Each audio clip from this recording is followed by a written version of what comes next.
Baik, ini adalah pembagian dari sapogenin steroid, di mana sapogenin steroid alam itu memiliki C27 karbon, di mana dibedakan menjadi eh, struktur yang cabangnya tanpa nitrogen dan struktur yang cabangnya dengan nitrogen. Nah, cabang dengan tanpa nitrogen dibagi menjadi dua, yaitu spirostan dan non-spirostan. Sedangkan cabang dengan atom nitrogen itu dibagi menjadi spirosolan dan non-spirosolan. Nah, untuk yang cabang tanpa N, ini adalah rangka spirostan, sedangkan cabang dengan nitrogen yang termasuk sebagai spirosolan, ini ada kerangka solasodan dan tomatidan. Nah, ini adalah perbedaan kerangka struktur ya. Jadi sama-sama memiliki steroid, yaitu memiliki perhidrosiklopentanofenantren ya, perhidrosiklopentanofenantren, ini yang fenantrennya sama semua ya. Jadi sampai lingkar 6 dengan posisi fenantren ini, kemudian ada lingkar 5 ini pentannya. Nah, kemudian ada lingkar 5 lagi yang heterosiklik O, ini juga sama, tiga-tiganya memiliki. Nah, yang berbeda itu adalah di siklik yang paling atas ya. Jadi di sini sama-sama lingkar 6, kalau kita cermati ini lingkar 6, tetapi di sini heterosiklik O ya karena tanpa nitrogen ya. Jadi di sini heterosikliknya adalah O, sedangkan yang untuk spirosolan jenis solasodan di sini adalah lingkar 6 ya, tentunya ada atom nitrogennya atau ada aminanya ya, posisinya ada di atas. Sedangkan yang tomatidan itu adalah aminanya berada di dekat dengan oksigen. Ya, kalau ini agak jauh. Nah, letak perbedaannya ada di siklik atas ya, siklik paling atas ini. Silakan nanti dicermati perbedaannya. Oke, kemudian yang memiliki saponin, yaitu salah satunya adalah ginseng. Ya, jadi ginseng saponin atau disebut dengan ginsenoside, ya, ginsenoside ini terdapat pada akar panax ginseng. Ya, ini akarnya. Kemudian ini adalah struktur saponinnya. Ya, jadi kita lihat di sini ada perhidrosiklo, ya, siklopentannya, siklopentan fenantrennya. Ya, kemudian di sini eh, ada cabang, ya, ada cabang yang lain. Nah, ini glikosida ya, karena di sini ada gula, di sini ada gula. Ya, jadi saponin itu adalah eh, glikosida yang memiliki aglikon, bisa triterpen, bisa steroid. Nah, pada panax ginseng ini, ya, cenderungnya adalah yang steroid. Oke, selanjutnya adalah triterpen. Triterpen ini adalah senyawa dengan kerangka karbon yang dibuat dari 6 unit isoprin dan dibuat secara biosintesis dari squalen. Ya, squalen itu adalah hidrokarbon asiklik dengan atom C sebanyak 30. Nah, triterpen merupakan golongan yang paling banyak dari terpenoid dan tersebar luas di dalam tumbuh-tumbuhan, baik dalam keadaan bebas, ester, ataupun bentuk glikosidanya. Tentunya tidak berwarna karena apa? Gugus kromofornya tidak terlalu panjang, ya. Kemudian berbentuk kristal, sering memiliki titik lebur yang tinggi dan umumnya sulit untuk dikarakterisasi karena secara kimia dia tidak reaktif serta bersifat optis aktif. Optis aktif itu adalah bisa memutar bidang polarisasi jika diukur dengan polarimeter. Nah, sebagian besar triterpen itu punya cincin 4 atau cincin 5 yang tergabung dengan pola yang sama. Nah, gugus fungsinya itu bisa berbeda-beda. Misalnya ada tidaknya ikatan rangkap, ada hidroksilnya atau tidak, ada karboksilnya atau tidak, keton, aldehid, dan kadang-kadang juga ada yang memiliki gugus asetoksi, cincin oksida, atau cincin lakton. Nah, berdasarkan jumlah cincin dalam struktur molekulnya dibagi menjadi beberapa. Ada triterpen asiklik, contohnya tadi yang saya sebutkan adalah squalen. Jadi squalen itu adalah memiliki C30. Ya, ini silakan dihitung karena terdiri dari 6 unit isopren. Satu isopren terdiri dari 5 karbon, sehingga 5 karbon ada 6 unit, maka C-nya 30 itu squalen. Jadi ini tidak terbentuk siklik. Ya, tetapi bentuk tiga dimensinya tetap berkelok-kelok, tidak rantai lurus begitu ya. Tapi tetap dari segi tiga dimensinya ya tetap ada interaksi ya antar atom-atom di situ sehingga membentuknya tetap berkelok-kelok seperti ini. Tapi tidak membentuk siklik atau asiklik. Kemudian triterpen trisiklik berarti apa? Dia memiliki tiga siklik. Nih, satu, dua, dan tiga. Ya, contohnya pada ambrein. Kemudian triterpen tetrasiklik. Dan contohnya pada lanosterol dan pentasiklik itu pada alfa amirin. Ya, jadi ini adalah gambaran bagaimana unit-unit isopren itu bersambungan ya atau membentuk ikatan ya, membentuk ikatan tetapi di bagian ini dia tidak terikat ya antara C dengan C ini. Ini yang pada ambrein atau yang pada trisiklik. Oke, kemudian ada saponin triterpen. Nah, ini jarang pada monokotil, banyaknya pada dikotil. Misalnya pada tanaman Sapindaceae, Caryophyllaceae, Sapotaceae, dan Polygalaceae. Nah, contoh-contoh tanaman yang mengandung saponin triterpen, yang jenis triterpen, itu adalah binahong, pegagan, Gynostema pentaphyllum, gambas, ya gambas yang sering dipakai untuk eh, nyayur ya, nyayur bayam itu kan sering ditambahi dengan gambas begitu. Nah, tipe dari triterpenoid saponin ya atau saponin triterpen ini adalah pentasiklik dan tetrasiklik. Ya, jadi ada 5 dan 4 siklik. Nah, kita lihat yang pentasiklik.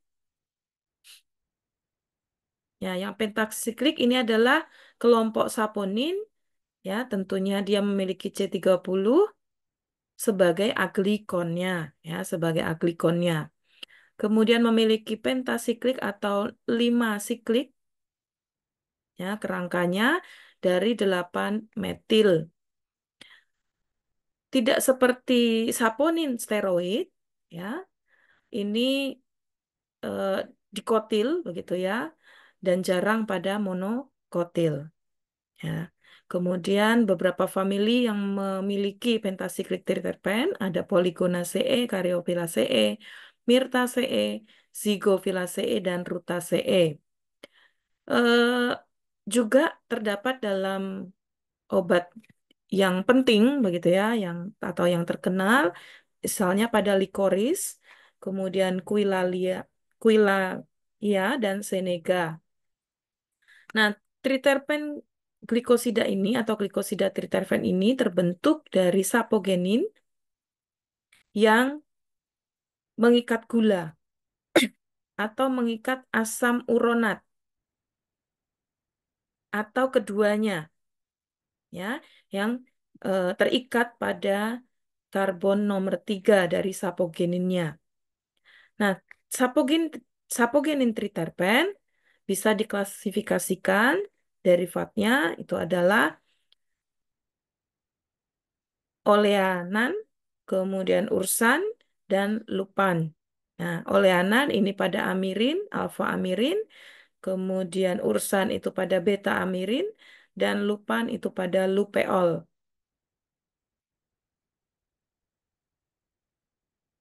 untuk beta amirin dan alfa amirin sering ditemukan pada tanaman obat dan oleoresin, ya. Contohnya pada spesies Bursera atau Proteum dari famili Burseraceae. Oke, ini kerangkanya perbedaan dari pentasiklik triterpen atau triterpen pentasiklik, yaitu tadi lupeol, alfa amirin, dan beta amirin. Ya, jadi kalau kita lihat di sini perbedaannya, kalau lupeol, ya ini sama-sama punya fenantren tentunya ya, dan triterpen itu di sini lingkarnya lingkar 6, berbeda dengan yang steroid tadi. Kalau steroid di sini lingkar 5. Nah, ini lingkar 6. Ya, yang bersebelahan dengan fenantrennya. Kemudian ini lingkar 5 pada lupeol. Ya. Kemudian pada amirin, di sini lingkar 6, sama-sama lingkar 6. Nah, letak perbedaan alfa amirin dan beta amirin, ini kalau kita lihat di sini ya, ini rantai C-nya 1, ya. Kalau di sini 2, beta amirin, dan di nomor 19 ini tidak ada, sedangkan di sini nomor 19-nya ada. Nah, jadi kalau alfa amirin substituennya metilnya itu pada nomor 19 dan 20 gitu ya. Tapi kalau pada beta amirin ya terikatnya pada C nomor 20 itu terikat ada 2 karbon. Tapi kalau di total dihitung rantai karbonnya itu akan memiliki 30 karbon ya. Oke, kemudian di sini contoh sudah beberapa alkil begitu ya, disertai dengan alkil. Contohnya dari golong lupeol ini adalah betulin dan asam betulinat. Ya, asam betulinat atau dalam bahasa Inggris betulinic acid. Nah, ini di bagian nomor 28 ya, ini kan ya, nomor 28 ini R itu bisa hidroksil CH2OH, tapi bisa juga karboksil COOH. Makanya di sini namanya jadi asam, ya, asam karboksilat gitu. Kemudian di sini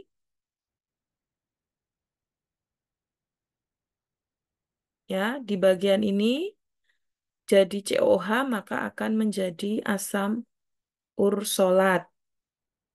Sedangkan kalau beta amirin ya, di sini ada karboksilat maka akan menjadi asam oleanolat. Seperti itu, ya. Oke, kemudian dari jenis yang tetrasiklik. Kalau tadi kita berbicara pentasiklik. Ini kan sikliknya ada 5, begitu ya. Ada 5 siklik. Meskipun sekali lagi dicermati perbedaannya lupeol, yang ini sikliknya lingkar 5, yang ini amirin itu lingkar 6. Ya. Nah, untuk tetrasiklik, yang triterpen tetrasiklik, maka dia hanya ada 4 siklik saja, yaitu pada fenantren disertai di sini lingkar 5.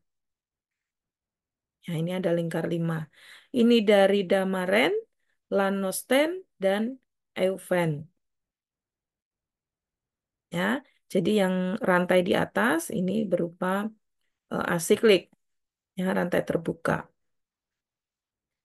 Nah, beberapa obat ya atau tanaman yang sudah terkenal digunakan dalam pengobatan itu adalah Glycyrrhiza glabra, ya, akar manis. Di mana di sini terdapat saponin triterpen yang manis rasanya atau senyawanya disebut dengan glycyrrhizin. Ya, nama lain dari Glycyrrhiza glabra itu adalah simplicianya licorice, ya, licorice. Nah, glycyrrhizin ini, ya, ini ada juga yang dalam bentuk asam karena di sini ada karboksilat ya. Asam glisirisat ya. Jadi ini adalah bentuknya glikosida, di sini ada gula, kemudian di sini ada pentasikliknya ya. Ini jenis pentasiklik. Tapi di sini ada karboksilat.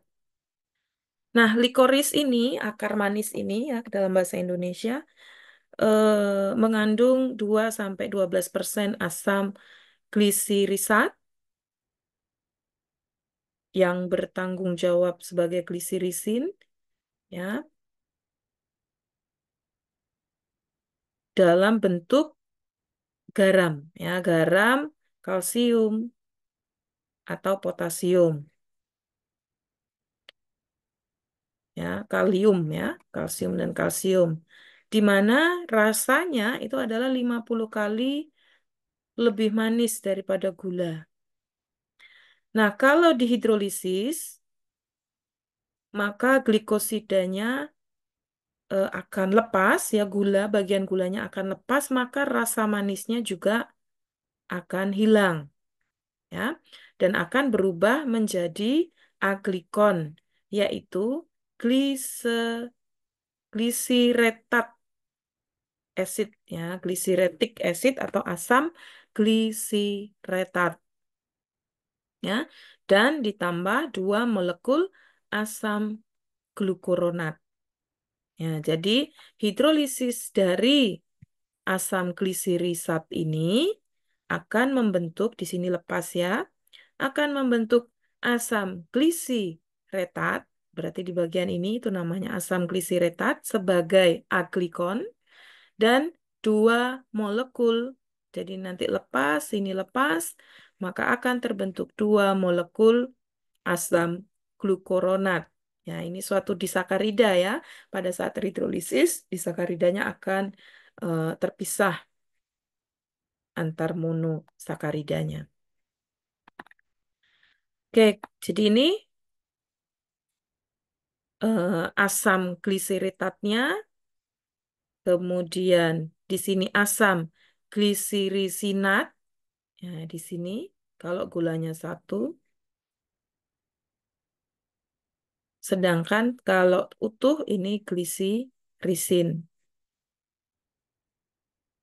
Ya, ada istilah asam glisirisinat, ada istilah asam glisirisat. Ya, silahkan dicermati perbedaannya. Nah, kegunaannya apa untuk saponin ini ya? Ya, di dalam sediaan farmasi sebagai flavoring agent karena rasa manis, tapi juga sering digunakan sebagai demulsen dan ekspektoran.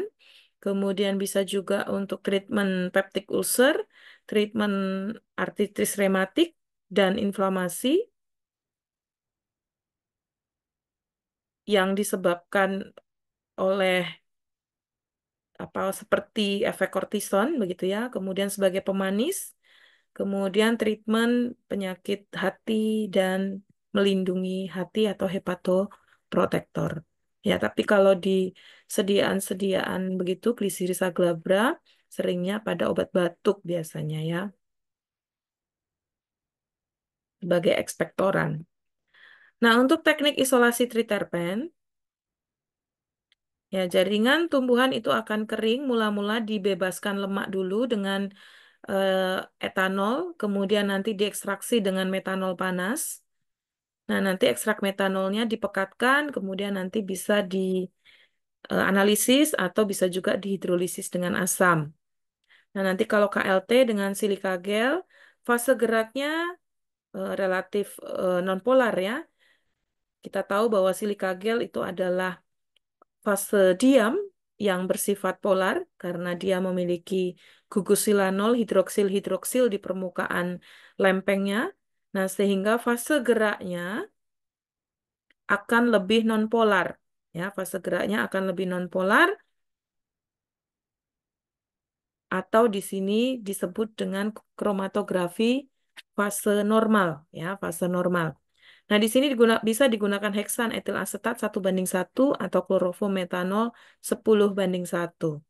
Ya, kecuali pada amirin itu dipisahkannya dengan N-butanol 2 molar amonia perbandingan 1:1. Sedangkan asam betulinat, aleanat, ursulonat, ya, seperti dikloretilen asam asetat, PE dengan dikloretilen asam asetat, ya, petroleum ether, begitu ya, 50-50 perbandingan 0,7, maka nanti diperoleh RF-nya antara betulinat itu adalah 75, oleanat 50, kemudian 20 itu adalah ursulonat. Nah, ini tentunya eh, harga RF ini ya disebabkan karena polaritas. Ya, nanti silakan dibandingkan asam betulinat, oleanat, dan ursulonat. Kenapa ursulonat itu RF-nya lebih rendah? Ya, jadi prinsipnya kalau KLT fase normal ya dengan fase gerak lebih nonpolar daripada fase diamnya, maka senyawa yang lebih nonpolar itu RF-nya akan lebih tinggi ya dibandingkan yang RF-nya lebih rendah. Kemudian untuk ekstraksi komersialnya ya dengan fermentasi ya ditambahkan air yang berlebihan pada fermentasi, kemudian dilakukan inkubasi 24 sampai 48 jam, kemudian saponin nanti akan terikat secara kovalen pada dinding sel, kemudian enzim yang ada pada eh, organisme tersebut akan beraksi pada polisakarida di dinding sel untuk melepaskannya ya. Nah, nanti kemudian setelah itu dilakukan filtrasi atau penyaringan, kemudian nanti dihidrolisis asam ya untuk mengubah saponin dirubah menjadi sapogeninnya. Ya. Hidrolisisnya menggunakan apa? Menggunakan HCl, metanol, dan tentunya ada air ya, karena reaksi hidrolisis itu adalah bereaksi dengan air. Kemudian bahan tanaman dikeringkan dengan oven, kemudian disoklet dengan petroleum, ether, kemudian nanti didestilasi ya pelarutnya, kemudian nanti didapatkan ekstraknya, kemudian nanti bisa dilakukan kristalisasi. Nah, untuk proses rekristalisasi menggunakan solvent atau pelarut bervariasi tergantung pada senyawa ya yang ditargetkan. Ya, rekristalisasi ini bisa dilakukan dalam skala yang besar dan lebih murah karena tidak memerlukan proses kromatografi, kemudian bahannya juga akan murah karena hanya membutuhkan air, HCl misalnya ya, dan petroleum ethernya tadi bisa dengan mudah di recover ya. Kemudian rekristalisasi memiliki yield atau rendemen yang cukup tinggi dan perusahaan-perusahaan farmasetika ya bisa membeli dalam bentuk murninya. Oke, ada suatu penelitian ya yang menjelaskan bahwa isolasi saponin dan triterpen sapogenin dari tanaman itu juga bisa dengan sokletasi, kemudian diekstraksi dengan etanol, kemudian dipisahkan dan dimurnikan dengan ekstraksi pelarut, ya ECC seperti itu, ekstraksi pelarut, ekstraksi cair-cair, kemudian nanti disusul dengan rekristalisasi. Nah, kemudian nanti saponinnya bisa dihidrolisis dengan HCl2N, nanti diidentifikasi dengan menggunakan spektro UV-Vis dan FTIR. supaya menunjukkan gugus-gugus fungsinya ya, gugus hidroksil kah, ester kah, eter, karboksil atau adanya ikatan rangkap yang terkonjugasi. Oke, untuk analisis dari tanaman kualitatif bisa disemprot dengan asam sulfat, maka nanti akan terbentuk bercak ya. Kemudian kalau kuantitatif itu bisa penetapan kolorimetri dengan kolorimetri, jadi nanti sampel direaksikan dengan asam sulfat akan membentuk warna. Kalau untuk steroid nanti akan berwarna oranye larutannya, nanti bisa ditetapkan secara spektro. Kemudian bisa juga dengan IR spektrometri,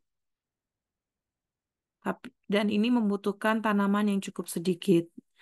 Kemudian bisa juga dengan metode mikro GLC, ya tentunya ini butuh standar, ya. Ini lebih cepat dan bisa untuk analisis kualitatif dan kuantitatif. Nah, beberapa pelarut yang digunakan untuk mengekstraksi beberapa komponen ya, kita lihat. Nah, ini kalau untuk terpenoid itu adalah bisa dengan kloroform, steroid triterpen, terpenoid itu juga bisa dengan etanol. Saponin itu dengan air. Ya, karena ini materinya tentang terpenoid. Metanol, terpenoid saponin juga bisa. Ether, terpenoid juga bisa. Ya, tapi kalau aseton tidak bisa. Nah, ini ringkasan dari beberapa jenis senyawa metabolit sekunder begitu ya, dan di mana posisi terpenoid begitu dan saponin ya. Seperti sudah saya sampaikan sebelumnya bahwa saponin itu adalah glikosida, maka dia bersifat polar ya. Dia ada di air ya. Beberapa terpen itu juga bisa di air, tetapi memang lebih sedikit ya yang tertarik, itu pun kalau dengan air panas. Dengan etanol ya, terpenoid, sterol itu bisa. Saponin ini juga eh, cukup bisa juga larut dalam metanol. Tap- Tapi lebih larut lagi dalam metanol ya. Terpenoid, saponin, kemudian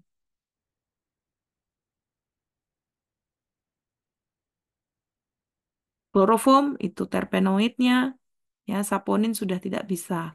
Ether juga saponin juga tidak bisa terpenoid. Oke, untuk tes glikosida saponin itu adalah uji buih, gitu ya. Jadi dengan uji buih nanti sampel begitu nanti digojok. Atau juga bisa dengan tes hemolisis. Nah, kenapa dengan tes hemolisis? Jadi, saponin ini bisa menghidrolisis sel darah merah. Ceritanya begitu. Jadi, kalau sel darah merah itu berwarna merah, tetapi nanti kalau terhidrolisis, maka eh, warna merah itu akan terpudarkan ya, kehilangan warna merahnya. Ya, ini jadi saponin ya disiapkan menggunakan garam normal, kemudian larutan garam, kemudian ditambahkan dengan darah gitu ya, kemudian dicampur di sentrifuge, maka nanti supernatan itu dibandingkan dengan yang tanpa saponin. Oke, untuk screening dan analisis sapogenin, steroid syaratnya untuk screening ya tentunya prosedur dan peralatannya targetnya adalah yang sederhana, kemudian selektif ya. Selektif itu ya berarti hanya bisa mengidentifikasi zat tertentu begitu, kemudian bisa kuantitatif atau semi kuantitatif dan relatif cepat. Ini adalah syarat prosedur screening yang ideal. Nah, tapi kadang keidealan ini tidak bisa terpenuhi begitu ya. Ada kelemahan-kelemahan di beberapa metode screening. Oke, ini syarat eh, yang ideal ya untuk lakukan screening, yaitu prosedur dan peralatan sederhana, selektif, kemudian kuantitatif atau semi kuantitatif dan relatif cepat. Nah, untuk eh, tahap screening itu ada uji pendahuluan, bisa uji busa, uji warna dengan Lieberman-Burchard, kemudian uji warna dengan Carr-Price. Nah, nanti uji lanjutannya bisa kualitatif, kuantitatif, spirostan itu analisis KLT, spektro IR, spektro UV. Sedangkan untuk spirosolan itu juga bisa dilakukan uji lanjutan. Nah, ini yang untuk uji pendahuluannya, uji busa, jadi digocok, maka akan terbentuk buih. Ya, tetapi perlu dibedakan buih itu berasal dari sabun atau memang dari saponin. Sabun itu adalah senyawa garam ya, garam dari asam lemak dengan suatu basa. Nah, jadi zat yang bisa berbuih bisa saponin, bisa juga dari sabun tadi. Nah, untuk membedakan buih dari sabun, maka ditambahkan dengan HCl.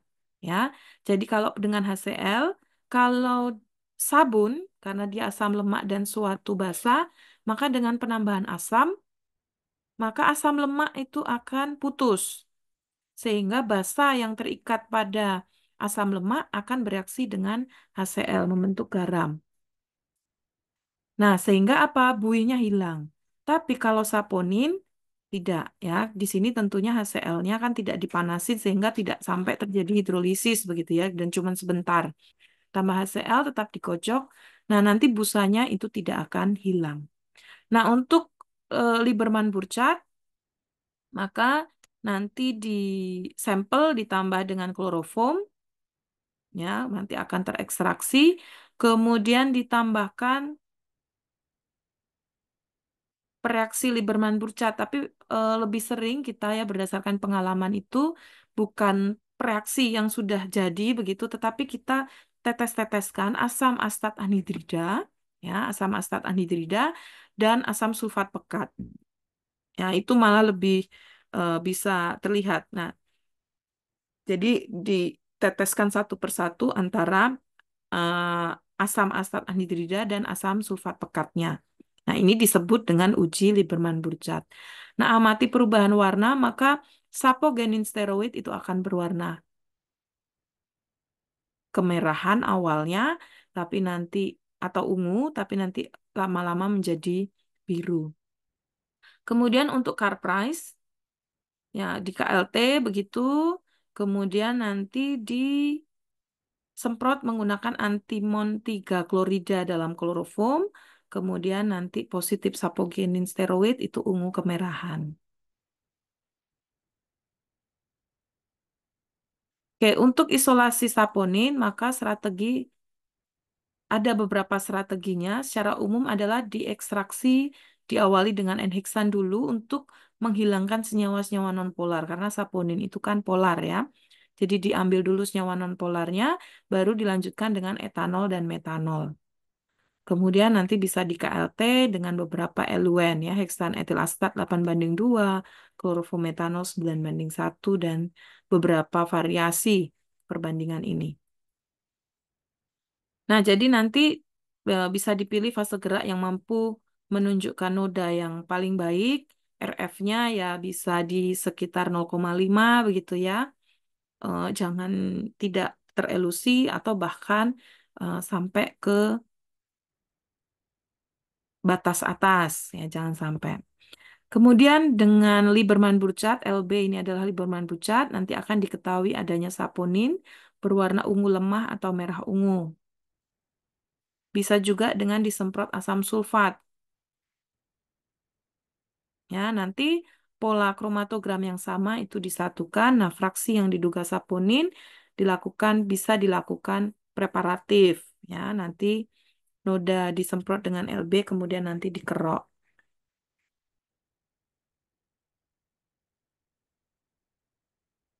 Kemudian nanti preparatif bisa dilakukan dengan kromatografi preparatif dua arah. Misal pertamanya dengan kloroformetanol, kemudian fase gerak yang kedua enheksan etil asetat, ya. untuk mendapatkan noda tunggal. Ya, jadi kalau dua arah itu kita biasanya misalnya ini lempeng, kita notolkan di satu sisi, kemudian dia dielusi begini, baru nanti setelah itu ini dibalik tegak lurus, maka nanti dielusi kembali dengan fase gerak yang kedua.